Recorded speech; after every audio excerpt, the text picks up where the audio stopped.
বন্ধুরা আজকের বাড়িতেই বানাবো পাপড়ির চাট। তো পাপড়ির চাট বানানোর জন্য প্রথমে আমি 4টি লেসের প্যাকেট নিয়েছি। তো এখানে প্রথমে লেসের প্যাকেট থেকে চিপসগুলোকে একে একে একটি ছোট প্লেটে সাজিয়ে নেওয়া হচ্ছে।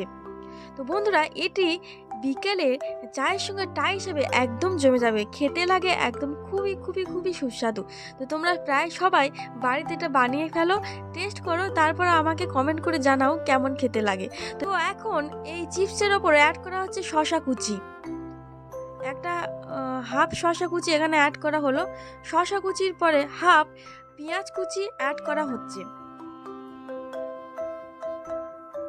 এরপরে হাফ লঙ্কা কুচি অ্যাড করা হলো এবং শেষে অ্যাড করা হচ্ছে সস।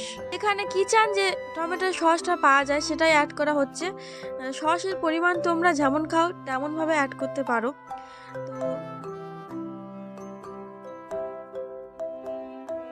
তো আমার টমেটো সস অ্যাড করা হয়ে গেছে।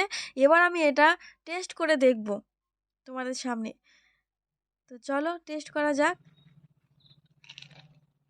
তো বন্ধুরা এটি খেতে খুবই খুবই খুবই সুস্বাদু। তোমরা সবাই বাড়িতে বানাও এবং টেস্ট করে তারপর আমাকে কমেন্ট করে জানাও।